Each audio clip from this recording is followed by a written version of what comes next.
and welcome. We're here today to talk about trauma awareness, understanding, and healing. My name is Lori Beals, and I'm a licensed mental health counselor and a licensed clinical addictions counselor. I work here at the NeuroDiagnostic Institute on the east side of Indianapolis in the position of clinical services specialist. I do individual and group therapies with the adult population in this state facility. The purpose of this video is to increase trauma awareness as a pervasive issue which affects most people and not just the patient population. Also, to increase understanding of the effects of trauma and how to treat the mental health conditions that are caused by trauma and lead to medical problems later in life, to include early death. This video is for anyone who wants to get a basic understanding about trauma survivors and ways to help them survive and thrive with resilience. This presentation will answer the following questions. 1, what do we mean by trauma and why is it important to have trauma-informed care training? 2, how common is child sex abuse, physical abuse, and mental emotional abuse? Who are the perpetrators of this abuse? And 3, what can treatment providers do to provide quality care to individuals in need of mental health services? The average person doesn't realize how much child abuse happens in the average home around the world and has since the beginning of time. Due to media and more research being done on the subject, it is shedding a light on this problem. So we're all becoming trauma informed as providers of mental health services, and this is a process that started in the 1970s to treat Vietnam War vets with PTSD. But in recent years, due to research studies such as ACEs, Adverse Childhood Events, the effects of childhood trauma on adult well-being and health have emerged. These adverse events are determined to cause many of the serious health conditions that contribute to an early death in the adult population. ACEs are more common than previously thought, with 61% of adults surveyed across 25 states reported they had experienced at least one type of ACE. So the definition of trauma is any event that causes us to feel helpless and terrified. Childhood abuse, physical, sexual, and emotional, is pervasive in our society and is an underlying cause of debilitating neurological changes in the brain which last a lifetime. Statistically speaking, the #1 adverse childhood event is economic hardship for inner-city children of color. A 2005 analysis of child maltreatment in 18 states funded by the Department of Health and Human Services had a similar breakdown by sex. It found that 192,321 perpetrators of abuse and/or neglect, 46% were male and 54% were female. Of the male perpetrators, 51% were biological fathers. Experiences that may be traumatic include the following, but is not a conclusive list. But that's physical abuse, sexual abuse, psychological and emotional abuse, childhood neglect, natural disasters like hurricanes, earthquakes or fires, homelessness, racism, serious accidents or life-threatening illness, medical procedures, refugee and war experiences, community and school violence, witnessing or experiencing family or partner violence, military stressors like loss, injury, or parental deployment, substance abuse in the home, parental separation or divorce, crime. Although trauma can occur at any age, it has particularly debilitating long-term effects on children's developing brains. Often referred to as adverse childhood experiences, or ACEs, exposure to these experiences is common across all sectors of society. 62% of U.S. adults have at least one ACE, and 25% have 3 or more ACEs. So research has shown that the risk for ACEs is particularly elevated within certain populations, such as people who identified as Black, Hispanic, multiracial, people with less than a high school education, people with low income, or who were unemployed or unable to work, and people who identified as gay, lesbian, or bisexual. Emotional abuse refers to behaviors that harm a child's self-worth or emotional well-being. Examples include name-calling, shaming, rejection, withholding love, and threatening. Neglect is a failure to meet a child's basic physical and emotional needs. These needs include housing, food, clothing, education, and access to medical care. And a lot of times we don't think of medical care as a neglect, but when parents refuse to get a child mental health services that are needed, that is considered medical neglect. So child abuse and neglect are common. At least 1 in 7 children have experienced child abuse and/or neglect in the past year, and this is likely an underestimate. In 2019, 1,840 children died of abuse and neglect in the United States. Children living in poverty experience more abuse and neglect. Experiencing poverty can place a lot of stress on families, which may increase the risk of child abuse and neglect. Rates of child abuse and neglect are 5 times higher for children in families with low socioeconomic status compared to children in families with higher socioeconomic status. Child maltreatment is costly. Trauma is a pervasive problem. It results from exposure to an incident or series of events that are emotionally disturbing or life-threatening with lasting adverse effects on the individual's functioning and mental, physical, social, emotional, and spiritual well-being. So, the original ACE study from 1995 to 1997 included interviews of 17,000 adults from ages 19 to over 60 years old. This research became more significant with the publication of parallel research that provided the link between why something that happened to you when you were a kid could land you in the hospital at age 50. The stress of severe and chronic childhood trauma, such as being regularly hit, constantly belittled and berated, watching your father often hit your mother, releases hormones that physically damage a child's developing brain. Fight, flight, or freeze hormones work really well to help us accelerate when we're being chased by a vicious dog with big teeth, fight when we're cornered, or turn stone to stone and stop breathing to escape detection by a predator. But they become toxic when they're turned on for too long. This is why certain people develop like autoimmune disorders such as fibromyalgia and other various arthritis and different things like that. So children with toxic stress live much of their lives in fight, flight, or freeze mode.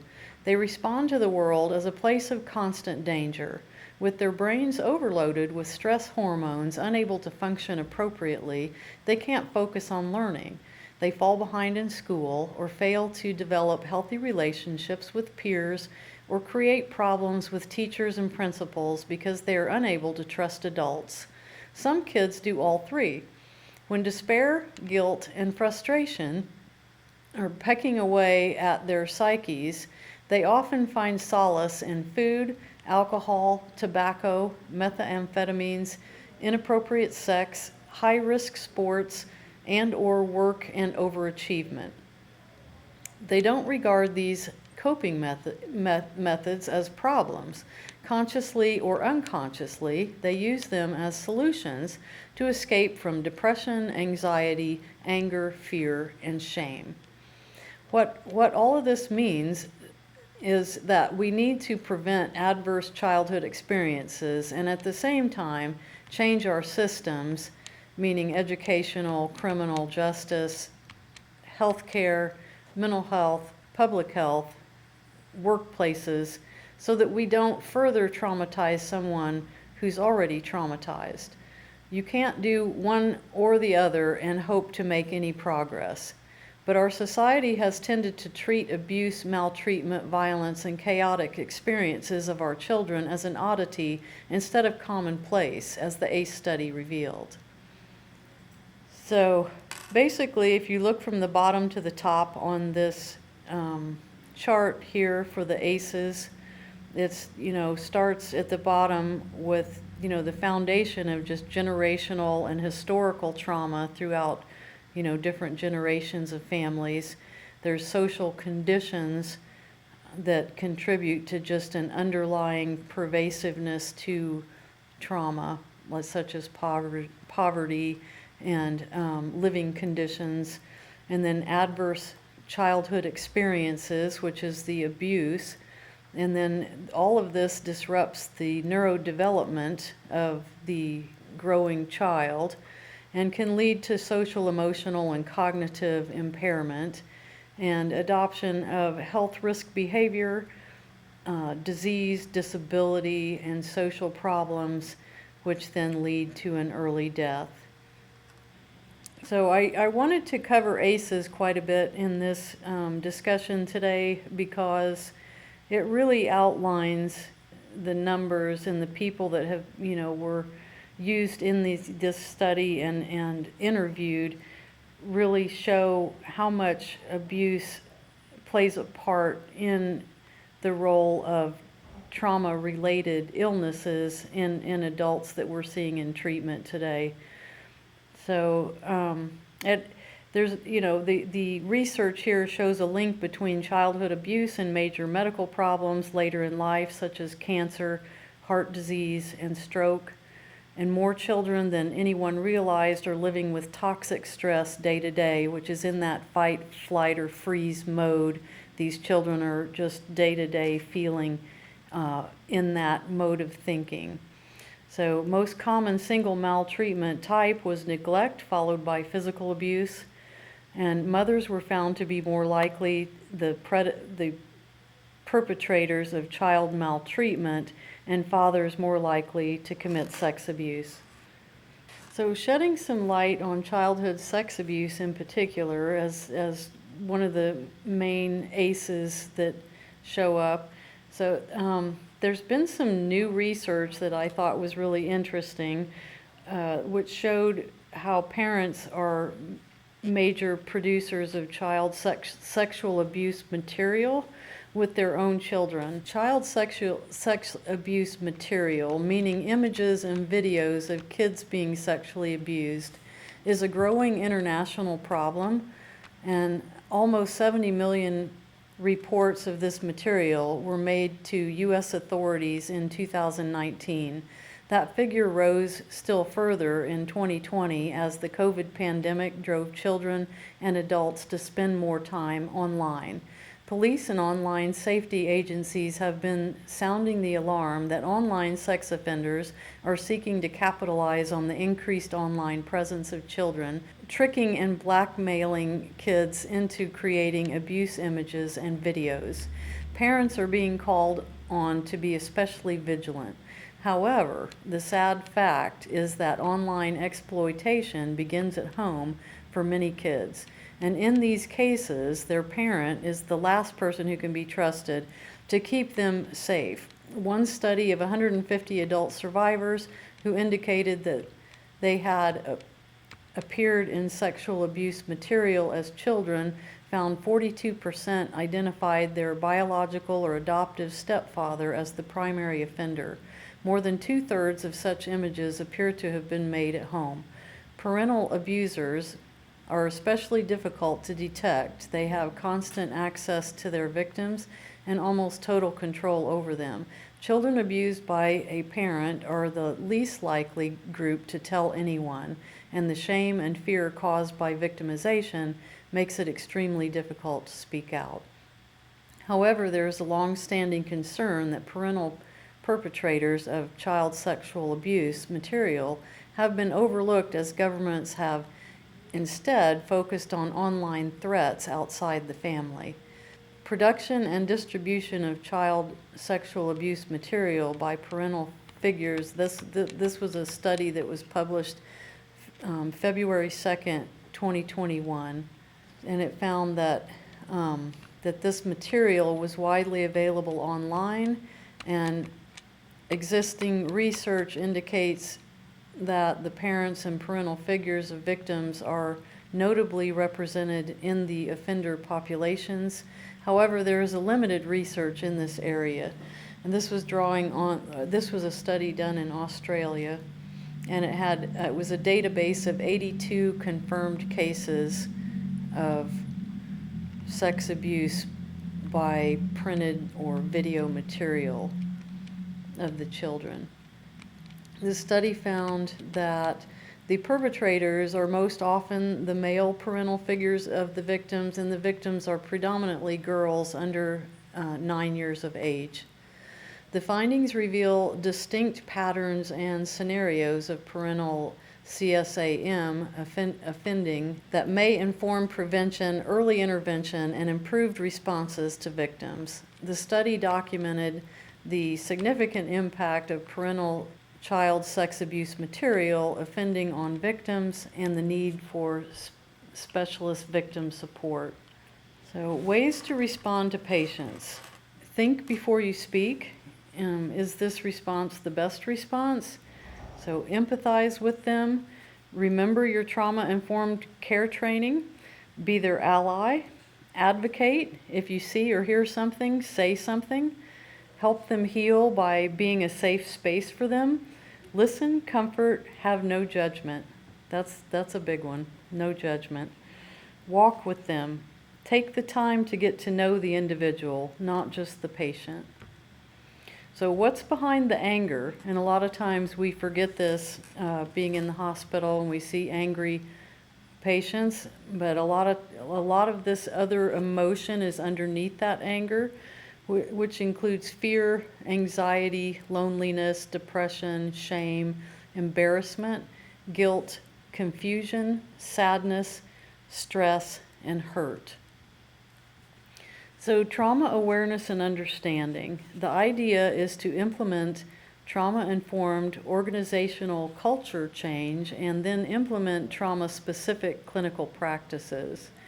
Culture change involves organizational practices that recognize the impact of trauma in the lives of staff as well as patients.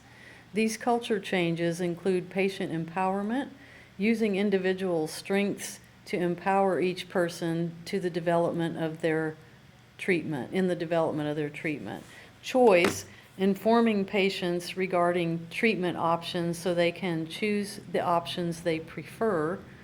Collaboration, maximizing collaboration among healthcare staff, patients, and their families in organizational and treatment planning.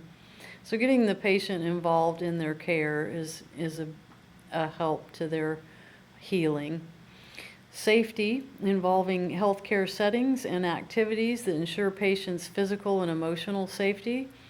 And trustworthiness, creating clear expectations with patients about what proposed treatments entail, who will provide the services, and how care will be provided. In implementing trauma-informed care, realizing the widespread impact of trauma and understanding potential paths for recovery, recognizing the signs and symptoms of trauma in individual clients, families, and staff, integrating knowledge about trauma into policies, procedures, and practices, and seeking to actively resist re-traumatization and avoid creating an environment that inadvertently reminds patients of their traumatic experiences and causes them to experience emotional and biological stress. So, evidence-based treatments for adults, I'm going to go through these, which I work primarily with adults, so I've put more emphasis on the treatments for adults, but I do also list the treatments that are used with children as well. Providing respectful, compassionate care to patients is key, as well as preventing secondary traumatic stress in staff. Staff need to be able to debrief on a regular basis after listening to patient stories. This can be hard to provide when there are widespread staff shortages. The same strength required to survive a traumatic event can be used to overcome its effect. So the evidence-based treatments include prolonged exposure therapy, which helps adults who have experienced trauma or have been diagnosed with PTSD, focuses on PTSD education, breathing techniques to reduce physiological experiences of stress, exposure practice with real-world situations, and talking through the trauma. It usually takes about 15 outpatient sessions to accomplish that. So EMDR, or eye movement desensitization reprocessing, is a type of therapy that focuses on spontaneous association of traumatic images, thoughts, emotions, and sensations, and dual stimulation using bilateral eye movements, tones, or taps. It's similar to REM sleep, when our eyes do the rapid eye movements. It has the same type of, our brains are processing information at night while we sleep, and that's what this type of therapy kind of reproduces with the therapist and the client. Then there's the third type of treatment is seeking safety, and it focuses on prioritizing safety, integrating trauma and substance use, rebuilding a sense of hope for the future, building cognitive, behavioral, interpersonal, and case management skill sets, and 5, refining clinician attention to processes. So it's present-focused treatment to help individuals attain a sense of safety. So evidence-based treatments for children include child-parent psychotherapy, attachment, self-regulation, and competency, or ARC, and trauma-focused cognitive behavioral therapy, or TFCBT. So 7 ways to heal your childhood trauma. 1, acknowledge and recognize the trauma for what it is. 2, reclaim control. 3, seek support and don't isolate yourself. 4, take care of your health. 5, learn the true meaning of acceptance and letting go. 6, replace bad habits with good ones. And 7, be patient with yourself. So some other healing modalities that I wanted to cover real quickly includes tapping, which is the emotional freedom technique, or EFT. Some scientists believe that it works because it stimulates the central nervous system and causes the body to release helpful chemicals. You can search YouTube for demonstrations of tapping. EFT tapping focuses on attention inward to bring awareness to an emotion or problem, and the tapping gesture restores wellness by releasing stuck emotions or memories. That's it in a nutshell. And then there's Sandtray Therapy. I use this one for adults with childhood sex abuse issues in particular, and it works very well with them because Sandtray is a way to get emotions and memories out without having to actually talk about them. So it's working through cognitive distress. In fact, research has shown that Sandtray therapy improves resilience, positive self-expression, and psychological well-being. In particular, it helps people struggling with trauma, kids and adults. So Sandtray therapy is based on Jungian psychology because it's image-focused, and unconscious thoughts are able to play out in the sand. So Sandtray Therapy offers symbols, figurines in the sand to help patients understand what's going on beneath the surface of their consciousness where trauma may be embedded. And then there's art therapy, and that's kind of a widely used form that a lot of therapists use nowadays, which is a subject in itself. And then psychodrama is a type of experiential action-based therapy in which people explore issues by acting out events from their past, using other people in play, to play parts in their personal play. So, and then of course there's play therapy and survivor group therapy. Group therapies work very well for survivors of sex abuse in particular. They can support each other and develop and work on coping skills together as a group. So this concludes our presentation. So the references for this presentation include a study, Trends and Issues in Crime and Criminal Justice, and Production and Distributions of Child Sexual Abuse Material by Parental Figures, Salter, Michael, and Wong et al., and SAMHSA, www.samhsa.gov, and cdc.gov. Resources include CDC's Preventing Child Sexual Abuse webpage at cdc.gov, and then there's samhsa.gov, and then there's an article I drew from called Darkness to Light. The website for that is d2l.org. Thank you for joining us for this edition of Mind Matters, and I hope to see you again. Thank you.